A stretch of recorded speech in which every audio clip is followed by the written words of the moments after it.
मेरे प्यारे साथियों, स्वागत है आप सभी का एक बार फिर आपके अपने YouTube चैनल ऑनलाइन आईटीआई मंत्रा में। जैसा कि आप सभी को पता है कि हम फिटर आईटीआई फर्स्ट ईयर के लिए मोस्ट इंपोर्टेंट क्वेश्चनों की सीरीज कर रहे हैं। इस सीरीज की हम पहले 6 वीडियो कर चुके हैं। आज हमारी ये 7th वीडियो है। तो जिस बच्चे ने पहले वाली वीडियो नहीं देखी है, वो वीडियो भी चैनल की प्लेलिस्ट में जाकर जरूर से जरूर देख लें। और जो बच्चा पहली बार आया है चैनल को सब्सक्राइब करके बेल आइकन को हिट करके नोटिफिकेशन ऑन कर ले। और सभी अपडेट्स के लिए हमारे टेलीग्राम चैनल और व्हाट्सएप चैनल को भी ज्वाइन कर लें, जिसका लिंक आपको डिस्क्रिप्शन बॉक्स में मिल जाएगा। और जो ये क्वेश्चन सीरीज है स्पेशली सीबीटी एग्जाम के लिए बनाई गई है, क्योंकि अभी तक जितने भी सीबीटी एग्जाम हुए सभी के क्वेश्चन इसी सीरीज में से आपको मिल जाएंगे। और हमें उम्मीद है आगे भी जो सीबीटी एग्जाम होगा वो सारे क्वेश्चन यहाँ से आ जाएंगे। इसके अलावा अगर आप किसी भी टेक्निकल पेपर की तैयारी कर रहे हो, एग्जाम की तैयारी कर रहे हो, जैसे कि assistant loco pilot, training officer, instructor या कोई भी रेलवे या मेट्रो से संबंधित कोई भी टेक्निकल एग्जाम है, उसके लिए भी ये बहुत ही महत्वपूर्ण क्वेश्चन है। क्योंकि फर्स्ट ईयर के सिलेबस के निचोड़ के जो सबसे खास क्वेश्चन जो बार बार एग्जाम में रिपीट होते हैं वो क्वेश्चन हमने लिए हैं, बहुत अच्छे से समझाया गया है। तो इस पूरी सीरीज को मेरे साथ मन लगाकर देखना, ताकि आप ज्यादा से ज्यादा मार्क्स लेकर पास हो सको। अब शुरू करते हैं हमारी आज की वीडियो हमारे क्विज के क्वेश्चन से। जिसने पिछली वीडियो देखी होगी, क्विज का क्वेश्चन उसको पता होगा। बहुत ही आसान क्वेश्चन मैंने पूछा है, what is the name of the part marked as x. X के रूप में चिन्हित भाग का नाम बताओ। ये माइक्रोमीटर है। माइक्रोमीटर का क्वेश्चन बार बार पूछा जा रहा है, इसीलिए मैंने क्विज में लिया है। कोई भी पार्ट पूछ लेता है क्वेश्चन में। तो अब ये पार्ट का नाम आपसे पूछा गया है। ऑप्शन आपके पास है स्पिंडल, स्लीव, थिम्बल या स्पिंडल लॉक। तो कमेंट करके बताएं इस क्वेश्चन का आंसर ए, बी, सी या डी क्या होगा। साथ में ये भी कमेंट करें अपना नाम, अपनी डिस्ट्रिक्ट का नाम, स्टेट का नाम, ताकि मुझे पता लग जाए कि स्टेट के बच्चे मुझसे ज्यादा जुड़े हुए हैं, ज्यादा पढ़ने में इंटरेस्टेड है। और जो बच्चा वीडियोज को सबसे ज्यादा लाइक और कमेंट करेगा उसको मैं पीडीएफ उसके व्हाट्सएप नंबर पर फ्री में दे दूंगा। व्हाट्सएप नंबर मेरा नोट कर लीजिएगा। अब शुरू करते हैं हमारी आज की वीडियो क्वेश्चन नंबर 91 से। What is the name of the voice. इस वॉइस का नाम बताओ। भाई ये डायग्राम आपको साथ में मिलेगा क्वेश्चन के, आपने ये वॉइस का नाम बताना है। ऑप्शन आपके पास है hand voice, bench voice, tool maker voice या क्विक रिलीजिंग वॉइस। तो ये जो डायग्राम दिया गया है ये आपको लग रहा होगा बेंच वॉइस की तरह। भाई किसकी तरह लग रहा होगा? Bench voice. और इसी का ही बेंच वॉइस का एक मॉडिफाइड वर्जन होता है जिसको बोलते हैं quick releasing voice. Quick releasing voice में क्या होता है, एक एक्स्ट्रा अरेंजमेंट दिया जाता है जिसको लीवर बोलते हैं, और लीवर की मदद से ये एकदम से जा को खोल देता है। हमें उसको यहां से घुमाना नहीं पड़ता। तो यहाँ पर जो ये लीवर दिया गया है इससे देख के हम पता कर सकते हैं ये क्या हमारा क्विक रिलीजिंग वॉइस है। भाई इस क्वेश्चन का आंसर क्या हो जाएगा? डी हो जाएगा। अगर क्विक रिलीजिंग वॉइस नहीं होता ऑप्शन में तो फिर हम बेंच वॉइस पर जा सकते थे। तो बेंच वॉइस और क्विक रिलीजिंग वॉइस में ज्यादा डिफरेंस नहीं है, केवल एक लीवर का डिफरेंस है। बेंच वॉइस का ही मॉडिफाइड वर्जन हमारा क्विक रिलीजिंग वॉइस होता है। तो यहाँ पर जो दिया गया क्विक रिलीजिंग वॉइस दिया गया है, तो डी पर टिक करेंगे। नेक्स्ट क्वेश्चन हमारा 92, what is the name of the part marked as x. जो ये फाइल दी गई है इसमें जो पार्ट दिया गया है ये वाला सरफेस है, इसका नाम पूछा गया है। ऑप्शन आपके पास है टिप, बी है हिल, सी है टैंक और डी हमारा सेफ एज। भाई ये बहुत ही आसान क्वेश्चन है। हालांकि फाइल के सभी पार्ट में बता चुका हूं पिछली वीडियोज में, तो जिस बच्चे ने पहले वाली वीडियो देखी होंगे सारे पार्ट के नाम उसको पता होगा। लेकिन ये पार्ट नहीं आया था अभी तक। ये वाला जो पार्ट है इसको बोलते हैं सेफ एज। यहां से देख सकते हो किनारा है भाई, ये एज है। और सेफ एज क्यों कहते हैं? सुरक्षित किनारा, क्योंकि इधर कोई भी इसके टिथ नहीं है। इस फाइल पे इस वाले फेस पर, इस वाले एज पर कोई भी टिथ नहीं है, इसलिए इसको सेफ एज कहा जाता है। जब भी हम किसी भी पार्ट की वर्कपीस की फाइलिंग करेंगे तो साथ वाला जो एडजेसेंट सरफेस है इसकी वजह से खराब ना हो, इसलिए हम यहाँ पर टिथ नहीं देते, इसलिए इसको सेफ एज कहा जाता है, सुरक्षित किनारा कहा जाता है। तो इसको आंसर क्या हो जाएगा? डी हो जाएगा। नेक्स्ट क्वेश्चन हमारा 93, what is the name of the operation. जो डायग्राम में ऑपरेशन किया जा रहा है इस ऑपरेशन का नाम आपने बताना है। ऑप्शन आपके पास है marking line at 90 degree, 90 degree पर अंकन रेखा खींची जा रही है। बी है चेकिंग द फ्लैटनेस, समतलता की जांच की जा रही है। सी है चेकिंग द स्क्वायरनेस, वर्गाकारता की जांच की जा रही है। डी है setting workpiece at the right angle, कार्य भाग को समकोण पर स्थापित किया जा रहा है। अब देखो डायग्राम में क्या बताया। यहाँ पर भाई एक वर्कपीस है, वर्कपीस के ऊपर ये जो इंस्ट्रूमेंट है ये हमारा ट्राई स्क्वायर। क्या है ये? ट्राई स्क्वायर है, जिसको हिंदी में गुनिया कहा जाता है। इसके क्वेश्चन में 2 बार समझा चुका हूं पिछली वीडियो में। इसका प्रयोग मैंने बताया था, एक तो क्या करता है 90 डिग्री के कोण को चेक करने के लिए यूज करते हैं भाई, ना कि मेजर करने के लिए।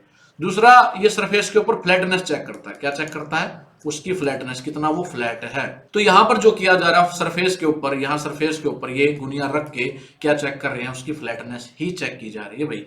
तो इस क्वेश्चन का आंसर क्या हो जाएगा, चेकिंग द फ्लैटनेस। तो इस क्वेश्चन का आंसर क्या हो जाएगा, बी हो जाएगा। आसान क्वेश्चन था, यहाँ पर गुनिया को रख के ये सरफेस कितना फ्लैट है वो चेक किया जा रहा है, फ्लैटनेस को चेक करने के लिए इसका प्रयोग किया जा रहा है। तो ये ऑपरेशन का नाम क्या हो जाएगा, चेकिंग द फ्लैटनेस, समतलता की जांच ये की जा रही है। तो पी पर टिक करेंगे, आसान क्वेश्चन था। नेक्स्ट क्वेश्चन हमारा 94, which marking media is applied to the rough forging and casting. जो खुरदरी फोर्जिंग और कास्टिंग होती है उसके लिए कौन सा अंकन माध्यम यूज किया जाता है या लागू किया जाता है। ऑप्शन आपके पास है व्हाइट वाश यानी कि सफेद चूना, पर्शियन ब्लू, कॉपर सल्फेट या cellulose लैक्कर।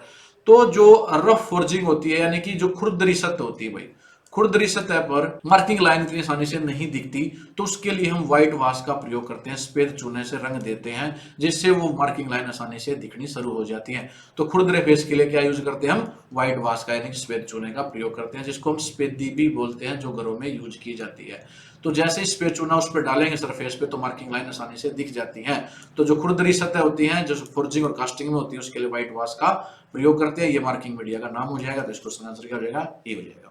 Next question 95, which is use to finish the resharpened divider point. पुनः तीक्ष्ण किए गए विभाजक बिंदु को समाप्त करने के लिए किसका उपयोग किया जाता है। देखो भाई मैं समझाता हूँ इसका मतलब क्या है। देखो डिवाइडर पॉइंट होता है वो आपका नुकीला होना चाहिए। कैसा होना चाहिए, नुकीला होना चाहिए, स्मूथ होना चाहिए, क्योंकि इसका यूज किया था मार्किंग के लिए।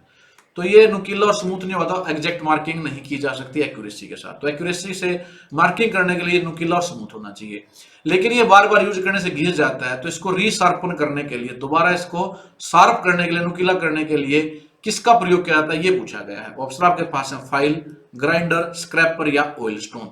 तो इसके लिए यूज किया जाता है भाई ऑयल स्टोन का। तो इस क्वेश्चन का आंसर क्या हो जाएगा, हमारा डी हो जाएगा। और ऑयल स्टोन कैसा होता है ये समझाने के लिए मैंने ये डायग्राम लिया है ताकि आपको अच्छे से समझ में आ जाए। आपने ये वाला जो स्टोन है देखा भी होगा, अपने घरों में भी देखा होगा। चाकू आदि जो चीजें होती हैं, जो नुकीली चीजें होती हैं, उसको शार्पनिंग करने के लिए इसका प्रयोग किया जाता है। तो यहाँ जो डिवाइडर पॉइंट है उसके लिए भी इसी स्टोन का प्रयोग किया जाता है। स्टोन को बोलते हैं हम ऑयल स्टोन। घर में चाकू, कैंची आदि का भी जो शार्पनिंग करनी है, उसको नुकीला बनाने के लिए, पेन्ना बनाने के लिए भी स्टोन का प्रयोग किया जाता है। ये आपने कहीं ना कहीं जरूर देखा होगा, इसलिए मैंने डायग्राम लिया ताकि आपको ये अजीब ना लगे भाई ये कौन सा स्टोन आ गया। तो ये ऑयल स्टोन है जो डिवाइडर पॉइंट को रीशार्पन करने के लिए प्रयोग करते हैं। नेक्स्ट क्वेश्चन हमारा 96, what is the use of the bevel protector. Bevel protector का उपयोग क्या है। बेवल प्रोटेक्टर पिछली वीडियो में 2-3 क्वेश्चन में समझा चुका हूं। बेवल प्रोटेक्टर दिखने में ऐसा होता है, ये डायग्राम मैं कई बार यूज कर चुका हूं। अब इतना आसान पूछा गया भाई बेवल प्रोटेक्टर का यूज कहां करते हैं, मैं पहले भी बता चुका हूं इसको। इसका आंसर मेरे से पहले आप कमेंट करके बताओ। ऑप्शन आपके पास है चेक द लेंथ, लेंथ की लंबाई की जांच करने के लिए जी नहीं। सेट द वर्कपीस, कार्य भाग को सेट करने के लिए जी नहीं। मेजर द एंगल, कोण मापने के लिए बिल्कुल हाँ। ये क्या है, कोण मापने के लिए इसका प्रयोग किया जाता है। तो इस क्वेश्चन का आंसर क्या हो जाएगा, सी हो जाएगा। और मैंने इसकी एक्यूरेसी भी बताई थी, वो कितनी होती है, 1 डिग्री होती है। क्वेश्चन में पूछा गया था, एक क्वेश्चन ये आया था, इस वाले पार्ट को इसने एक्स कहा था, उसका नाम पूछा गया था, ये क्या है, प्रोटेक्टर हेड है। एक क्वेश्चन में ये पूछा गया था प्रोटेक्टर हेड की एक्यूरेसी कितनी है, लिस्ट काउंट कितना है, तो 1 डिग्री। तो ये तीनों क्वेश्चन आपको पता होने चाहिए कि जो बेल प्रोटेक्टर उसका यूज कोण मापने के लिए करते हैं, एक्यूरेसी 1 डिग्री होती है। तो क्वेश्चन किसी प्रकार से पूछे आपको ये पता होना चाहिए। D option the, measure the depth, गहराई मापने के लिए भी इसका प्रयोग नहीं करते। तो सी है, बेल प्रोटेक्टर का प्रयोग किया जाता है एंगल यानी कि कोण मापने के लिए।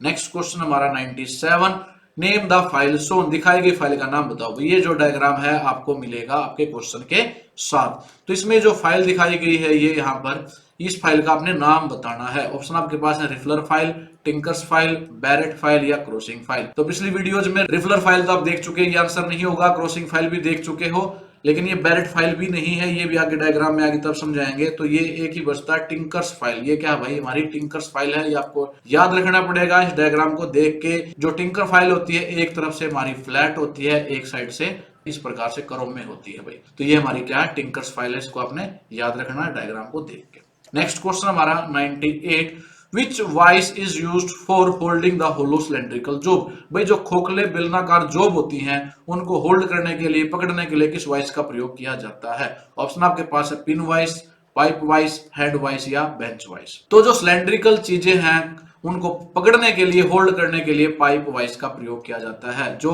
होलो सिलेंड्रिकल चीजें होती हैं भाई, उसको ऐसे पाइप की तरह ही तो होती हैं, वो क्या होती हैं, वो पाइप की तरह ही होती हैं, इसलिए इसका नाम भी पाइप वाइस होगा।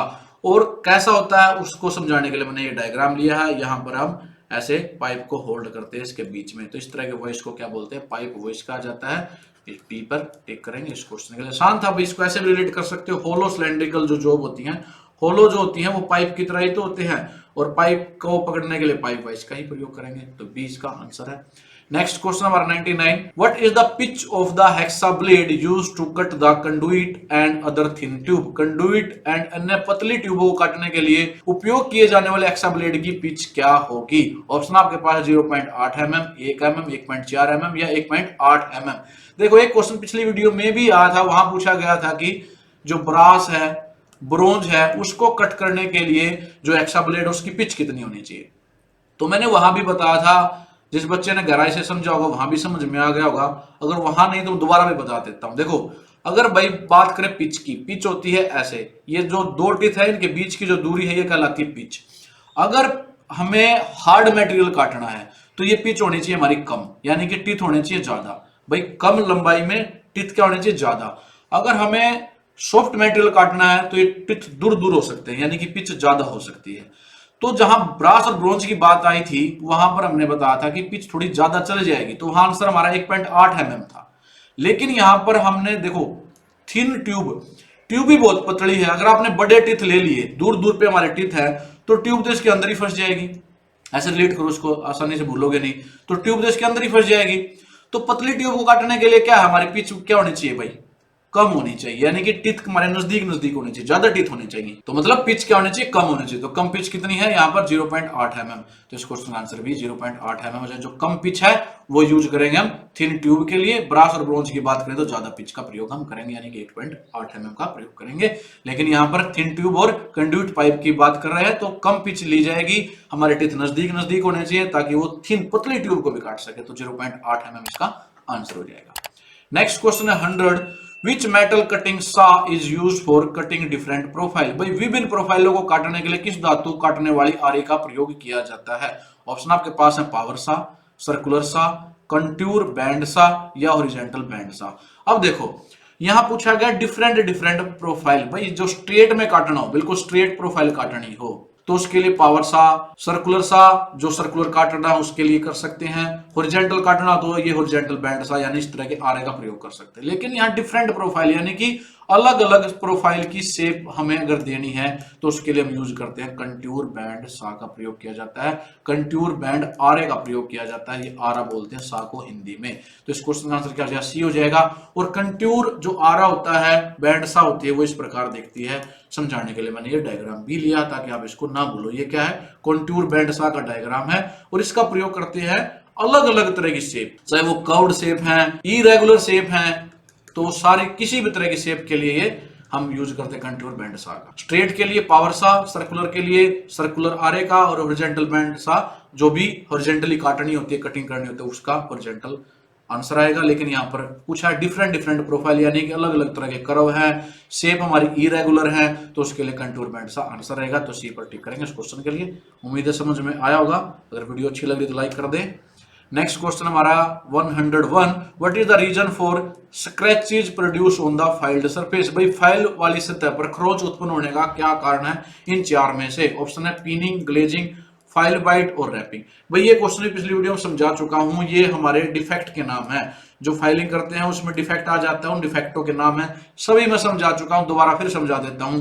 पीनिंग उसको बोलते हैं, उस डिफेक्ट को बोलते हैं जिसमें जब हम वर्क पीस के यानी कि धातु के छोटे छोटे कण फाइल के टिथ में फंस जाएं तो पीनिंग कहलाती है। ग्लेजिंग जब होती है जब फाइल के सारे टिथ बिल्कुल घिस जाएं, वो फाइलिंग करना बंद कर दे, उसको ग्लेजिंग बोलते हैं। फाइल बाइट जब होती है जब फाइल एकदम से जोब के अंदर, मेटल के अंदर पेनिट्रेट कर जाए, अंदर घुस जाए, उसको फाइल बाइट बोलते हैं, और उसमें फंस जाए तो फाइल बाइट हो जाएगी यानी कि काटना। रैपिंग जब फाइल मुड़ जाए, टेढ़ी हो जाए, तो उसको रैपिंग बोलते हैं। तो ये जो स्क्रैच उत्पन्न होते हैं ये पीनिंग के कारण उत्पन्न होते हैं। भाई पीनिंग क्या थी, जब भी धातु के कण हमारी फाइल के टिथ के अंदर घुस जाए, उसमें अटक जाए, तो वो क्या करेंगे, जब आप फाइलिंग करेंगे धातु के कण पहले अटके हुए हैं, जो सरफेस हम फाइल कर रहे हैं उस पर क्या कर देंगे, खरोच लगा देंगे, स्क्रैचेज लगा देंगे। तो यही तो पूछा गया है भाई, किसके कारण, क्या रीजन है कि खरोच उत्पन्न हो जाती है फाइल की हुए सतह पर। तो पिनिंग उसका जो डिफेक्ट है उसके कारण ये समस्या उत्पन्न होती है, स्क्रैचेज लगते हैं। तो इस क्वेश्चन का आंसर क्या हो जाएगा, ए हो जाएगा, ए पर टिक करेंगे। नेक्स्ट क्वेश्चन है हमारा 102, what is the name of the chisel, इस छेनी का नाम बताओ। भाई ये डायग्राम आपको गिवन है, डायग्राम को देख के बताना किस प्रकार की छेनी है। हालांकि ये क्वेश्चन भी इनडायरेक्टली पूछा जा चुका है, आप एक क्वेश्चन को याद होगा, उसमें पूछा गया चेन ड्रिलिंग के बीच में जो मटेरियल होता है, ये जो मटेरियल होता है, चेन ड्रिलिंग तो कर रखी है, यानी ड्रिल कर रखे, होल कर रखे हैं भाई, इनके बीच का जो मटेरियल, इसको रिमूव करने के लिए किस प्रकार की चीजल का प्रयोग किया जाता है, उस क्वेश्चन में ये पूछा गया था और मैंने वहां बताया था वो कौन सी चीजल होती है। तो यहां पर उस चीजल का डायग्राम दे दिया, पूछा गया इसका नाम क्या है, तो उस चीजल का नाम क्या था भाई, वेब चीजल था, ये आपने याद रखना है, बी पर टिक करेंगे। वेब, क्योंकि जब हम ड्रिल करते हैं तो उसके बीच में जो पार्ट बच जाता है, जो हिस्सा बच जाता है, इसी को वेब कहा जाता है भाई। और इस वेब को रिमूव करने के लिए हम जो चीजल यूज करते हैं उसको वेब चीजल कहते हैं, यानी कि वेब छेनी कहते हैं। तो 20 का आंसर होगा। तो 2 बार हम इसको कर चुके हैं। क्वेश्चन कैसे पूछे भाई, जो चेन ड्रिलिंग है उसके बीच में जो पार्ट होता है, हिस्सा होता है, उसको रिमूव करने के लिए किसका प्रयोग करते हैं, तो वेब चीजल आएगा। डायग्राम देके पूछ ले तो भी वेब चीजल ऐसे दिखती है। नेक्स्ट क्वेश्चन है 103, why slightly convexity is given on the face of the hammer. भाई हथौड़े के चेहरे पर हल्की उभरी हुई आकृति क्यों दी जाती है। जो हथौड़ा होता है भैया, हथौड़ा का सरफेस ऐसा फ्लैट होता है, लेकिन फ्लैट नहीं होता, उसको थोड़ा सा करव के शेप में ऐसे कन्वेक्स कर दिया जाता है। तो ये क्यों होता है, to make the effective striking, जो प्रहार है उसको प्रभावी बनाने के लिए। बी है to avoid the digging on the edge, किनारों की खुदाई से बचने के लिए। सी है to allow even load on the striking, striking पर समान भार की अनुमति देने के लिए। डी है to prevent the damage of the work surface, कार्य सतह को नुकसान से बचाने के लिए।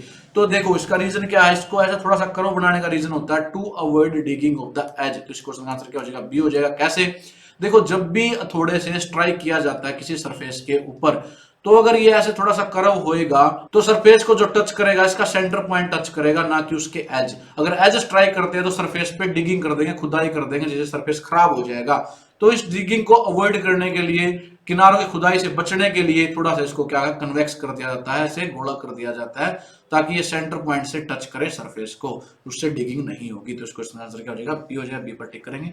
नेक्स्ट क्वेश्चन है 104, what is the name of the hammer. हथौड़े का नाम बताओ। ये डायग्राम आपको क्वेश्चन के साथ दिया गया है, हथौड़े का नाम पूछा गया है। ऑप्शन आपके पास है मैलेट हैमर, जी नहीं, मैलेट हैमर तो लकड़ी का होता है, तो ये आंसर नहीं होगा। Ball pin hammer, ball pin hammer भी नहीं है, क्योंकि बॉल पिन हैमर में एक साइड में ऐसे बॉल होती है, और पिछली वीडियो में इस क्वेश्चन आया था, वहां बॉल पिन हैमर का डायग्राम भी मैंने आपको दिखाया था, तो ये नहीं है।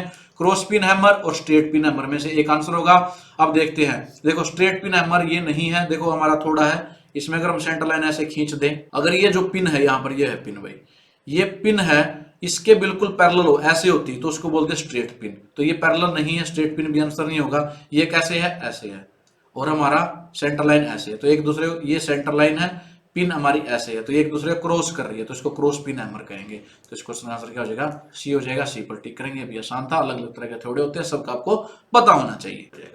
लास्ट क्वेश्चन आज की वीडियो का 105, what is the name of the angle between the axis of the chisel and the job surface while chipping. Chipping करते समय छेनी की धुर्री और जॉब सतह के बीच के कोण का नाम बताओ। इस क्वेश्चन को भी आपको अच्छे से समझ में आ जाए उसके लिए मैंने डायग्राम लिया है। ये हमारी चीजल है, इसको मान लेते हैं हम वर्कपीस के सरफेस। अब ये पूछा गया एक्सिस ऑफ द चीजल, भाई चीजल की एक्सिस ये होगी, भाई ये चीजल की एक्सिस है, और जॉब का सरफेस ये है। तो जॉब के सरफेस और इसके बीच में जो एंगल होता है उसको क्या कहते हैं, इस एंगल को बोलते हैं इंक्लाइंड एंगल। यहाँ पर मैंने लिख भी दिया है, यहाँ समझ जाओगे।